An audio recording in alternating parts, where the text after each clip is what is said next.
In the middle of looking at Michigan, it's going to be a big challenge. I know some look at their record, and it's still a Michigan football team. They're very, very talented. They run extremely well. They've had some injuries, which to very key players. I don't know what their status will be for this Saturday, but very talented football team. So we certainly have a huge challenge ahead of us, one that we're excited about. We're excited to be playing at home again, and have a great week of preparation. I'll open it up for questions. First question from Tom Canvey, Associated Press. Greg, how you doing? Doing well, Tom. How are you? Good. When your quarterback has 3 interceptions, after the game, do you sit down and talk to him about, I want you to be aggressive, but we have to value the rock? Yeah, Tom, that's a good question. I always talk like that to him. As I said Saturday after the game, I really believe it's managing risk and managing opportunity. And it's not always easy to see which is which. And that's how quarterbacks progress. You have to let the bad ones die. And that's the single biggest thing. And even though Noah's an older guy, he doesn't have a ton of experience under his belt. So hopefully with his experience, he's recognized that one of the things that he's got to let out. Because there's going to be plenty of opportunities in the game. As I talk to all the time out of the team, football games usually come down to anywhere between 6 to 10 plays. Now, if I can predict that the 6 to 10 plays we're going to be, I'll tell them these are really pay attention, but I can't. So that's why you got to you got to focus and you got to prepare for them. And that's the challenge, I think, is getting to better understand that and anticipate that. On the same token, he made several plays that were really big time plays. So again, we're managing the opportunity. We have to do just a little better job managing the risk. Next question is from James Koch, NJ.com. Greg, I guess to piggyback on what Tom asked, are you sticking with Noah this week? And also, is Brendan White going to be a long-term injury, or should he be back this week? Well, I will start with the quarterback question. Yes, Noah's our starting quarterback. And I think I probably need to, from our standpoint at least, kind of settle things down a little bit. We're clearly in the developmental stage of offense, defense, and special teams, right? With everything that's gone on this year, without a training camp, without spring ball, you can't get the cart before the horse. But if you look at even in this developmental stage, offensively, we're performing better than any time in the history of Big Ten football for Rutgers. So, my job as a coach, I got to step back and look and say, okay, where are we? Each week, I have to do that because I've always believed this, but I've learned it more in the back half of my career. To know where you're going, you better know where you've been and where you are right now. And that's what I keep trying to do. Just look at it. Where are we? We got better on the offensive line last week. Was it what we're looking for? Not close. But if we can continue to make that improvement, the thing that excites me is even while we're making that improvement, again, we're operating at a higher level than we ever have in the past. That's outstanding. So I have to look at that, take that into account. As I make this percentile-wise, as I talk to our staff about what do we think we need to use to not add, those are coming up in play. To answer your question, no, we'll be the starter. Brendan White has a disappointment. Last week, he did initially the Ohio State game, and then he was able to practice, and then he kind of oddly fell, and he injured again, and this time more substantially. I don't know if he'll be able to play this week. We'll have to see how aggressive it is. But Larry jumped did a really job Saturday, but Brendan White was the starter for the reason he's experienced. Big guy. Probably a little bit run game scenario, but it is what it is. You got to move forward. Like I said, I think Lawrence did a good job filling that in, especially for his first real time in our defense. I don't know if he'll play much for and Stacey, but in our defense, playing a substantial number of plays. Question about the 24/7. Greg, I think you talked about the offensive line. Can you talk about God's decision to start Arthur, not real typical for you to start freshman on the O-line. Yeah, I think it's typical about 2020. So we could take that back right out the window. Felt what I felt gave us the best chance to win, and that's always going to be the decision. The best 2020 here, as long as I'm coach here.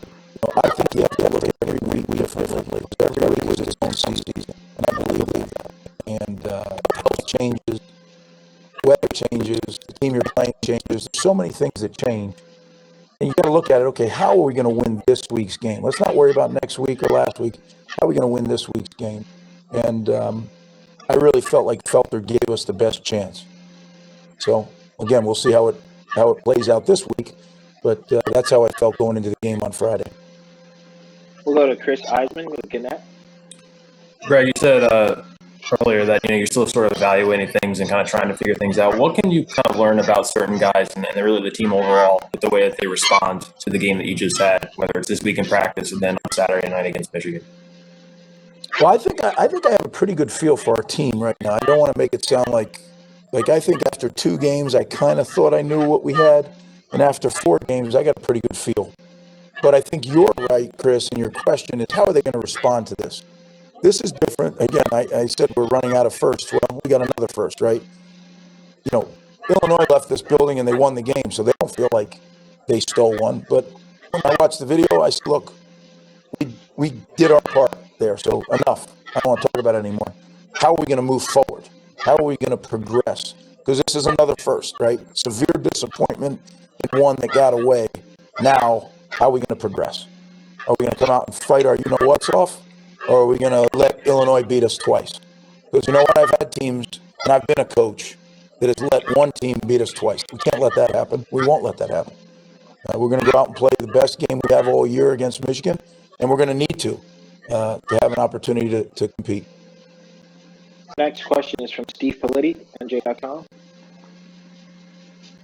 Hey, Greg, you've obviously made quarterback changes in season before. I'm just curious how you measure that win the next game approach versus the big picture thing you were talking about before about what the offense is doing and from a game to game standpoint when you do make that kind of decision about the starting quarterback. Well, first off, I talk to the guys that coach the quarterback every day, right? I coach the whole team. Sean Gleason coaches Noah and all the quarterbacks every single day. The offensive staff, they study our offensive practice film every day. So that's where I gather most of my information. But at the end of the day, that's the decision of the head coach with a lot of input from a lot of people. But that's really at every position. Obviously, quarterback gets the most attention, but that's every position in all 3 phases. I spend a lot of time worrying who the L4 is on kickoff coverage.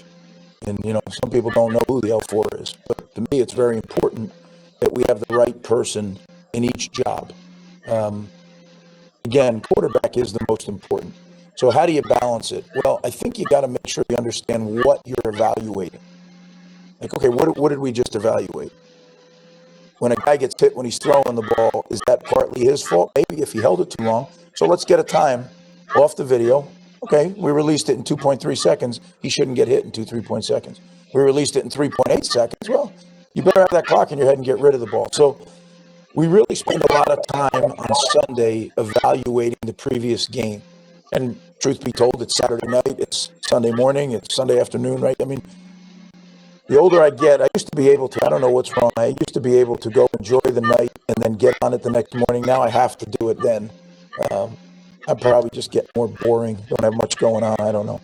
But it haunts you. And then, it haunts you when you lose a game like that. It haunts you when you win, right? Oh, man, we could have done this. How are we going to make sure in the next game that won't be good enough? So that's one of the blessings and curses of my profession. But that's what we do. We try to take all the information, gather it, talk to the experts, and then come up with a conclusion. But this one didn't take much time. I know that it's not what we wanted the result, but that's our decision as a team, as a staff, and at the end of the day, as a head coach. We're going to go to Bruce Beck, NBC. Greg, if you are indeed in the developmental stage, in year one, how valuable is it just to get these reps in a season that almost didn't happen? How much of a bonus is it going into game 5? Well, the reps are important, but I don't look at it as a bonus because if you have a scoreboard and you keep scoring, then they count. And they count. And there is a 2020 season. Now, there wasn't for a while, right? But now there is. And as long as they're keeping score, it counts. So I don't ever want to ever sound that way because I don't believe that at all. That, this is kind of a free pass or whatever people call this 2020 season. It isn't to me, and again, each game is a one game season, and that's literal to me. And, the amount of time that we put into one game is a huge commitment, players, coaches, staff. So, again, I told you guys, when you lose a game, you mourn it. It's when there was some serious mourning, but it's time to pull up your bootstraps and get to work, and that's what we're doing. We're trying to figure out a way to put together a plan to go win Saturday night. Our next question is from Richie Schneiderite with Rivals. Coach, you obviously went over the game film. Isaiah Williams did a great job running against you guys. I know you guys ran a QB spy on him for a little bit. What was the biggest breakdown there and the QB spy not being effective? Like I said, that one we got to move on, Richie. We didn't do a good job. There's a lot of reasons we didn't get the job done. That's one of them. But you could name a bunch more. I'm looking forward to Michigan. Now, the fact that they have a quarterback that you're going to need to spy on as well, then that's a good question. How are you going to be able? If that was a problem last week, how are you going to be able to fix that problem this week? Because if number 5's in there, he can really cause damage with his feet. We have to figure that out. What we did wasn't effective. Whether it's scheme, personnel, whatever, those are decisions we have to come up with. But when you have a mobile quarterback, you need to make sure that in passing situations, that if you shut down the pass game in the back end, that he can't tuck the ball, run and scramble and get the first down. That is a killer, right? Because you do your job in the back 7 and the guy gets out, or you do your job in the back 6 or 5, depending on the scheme you're playing, and the guy gets out. And Michigan is very capable of that, so we have to figure that out in a hurry.